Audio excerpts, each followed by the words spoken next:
Donc on va parler dans cette communication des anneaux intracornéens, enfin, surtout des complications des anneaux.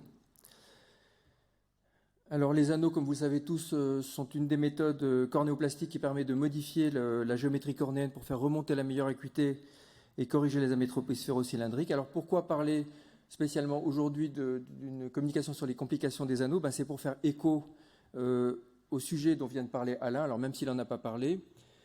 Les promoteurs de la technique d'Eckers, qui semble être une technique très intéressante, mettent bien sûr en avant une efficacité qui semble démontrée, notamment pour des kératocones avancés, mais mettent également souvent en avant, ce que n'a pas fait Alain ici, mais on le voit souvent dans les articles, la mauvaise tolérance des anneaux en PMMA. Alors cette mauvaise tolérance est largement justifiée pour les Intacs, qui étaient les premiers anneaux posés, puisqu'on a jusqu'à 35% de taux d'explantation, mais en revanche ne semble pas justifiée pour d'autres anneaux qui sont beaucoup plus posés aujourd'hui, qui sont les anneaux de Ferrara et les Keraring, et dont nous avons une grande expérience et dont nous rapportons ici notre expérience à propos des complications. Donc il s'agit d'une étude rétrospective, monocentrique à la clinique de la vision, sur plus de 1500 yeux opérés pratiquement sur une vingtaine d'années, par le même opérateur, en l'occurrence moi-même, tous des kératocones ou des ectasies cornéennes, et c'est toujours des anneaux de Ferrara ou des Keraring. Donc la technique chirurgicale est classique, avec la découpe d'un tunnel au laser femtoseconde à 75% de la pachymétrie minimale sur le site d'implantation. On a relevé toutes les complications paires et post-opératoires. Donc au niveau démographique, on a une majorité d'hommes.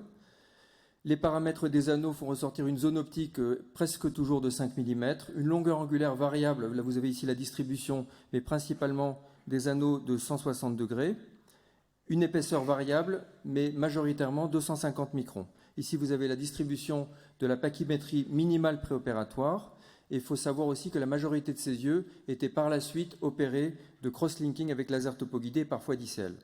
Ici, vous avez l'histogramme du suivi post-opératoire qui montre un suivi sur du long terme pour nombre d'entre eux. Et donc, au niveau des complications péropératoires, on a eu 3 cas de perforation endothéliale en rapport avec un tunnel trop profond. C'est une complication qui est impressionnante mais qui n'est pas grave. Il suffit de reporter et on a la perforation se colmate spontanément. Au niveau des complications post-opératoires, on a eu 20 cas de halo importants, notamment pour des anneaux circulaires ou par paire. Et dans 4 cas, on a été obligé de retirer les anneaux. Et si jamais on retire les anneaux, il faut le faire avant de faire du laser topoguidé. On a eu 6 cas de décentrement importants, dont un cas a nécessité le repositionnement de l'anneau proximal. On a eu 5 cas d'infection, 4 ont nécessité l'ablation de l'anneau et 1 s'est terminé par une greffe de cornée. On a eu un cas d'inflammation tardive qui s'est terminé par le retrait de l'anneau. Et concernant le risque d'extrusion, qui est le principal problème dont on parle, en fait, le risque d'extrusion existe surtout quand l'extrémité proximale de l'anneau est proche de l'incision ou bien croise l'incision. C'était le cas sur 21 yeux. Sur les 21, 11, on a pu repositionner l'anneau correctement sans avoir besoin de l'explanter. Et pour 10 cas, ça s'est terminé par une explantation. Donc si on résume les cas d'explantation, sur 20 cas, on a eu 10 cas où il y avait une explantation volontaire parce qu'il y avait une mauvaise tolérance visuelle ou une véritable complication, et seulement 10 cas, c'est-à-dire moins de 1%, où l'anneau s'est spontanément extrudé et en pratique, l'anneau était trop proche de l'incision.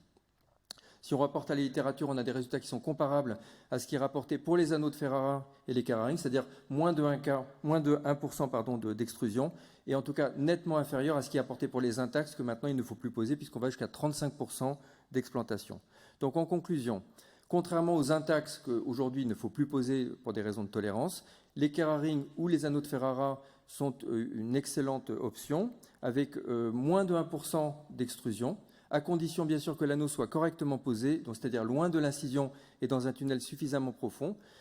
Et rappelons les avantages de cette chirurgie qui vient en complémentaire. Alors encore une fois, je n'ai pas l'expérience personnelle d'Eckers, mais je pense que c'est une excellente technique qui vient en complément et qui est à explorer parce qu'elle est débutante.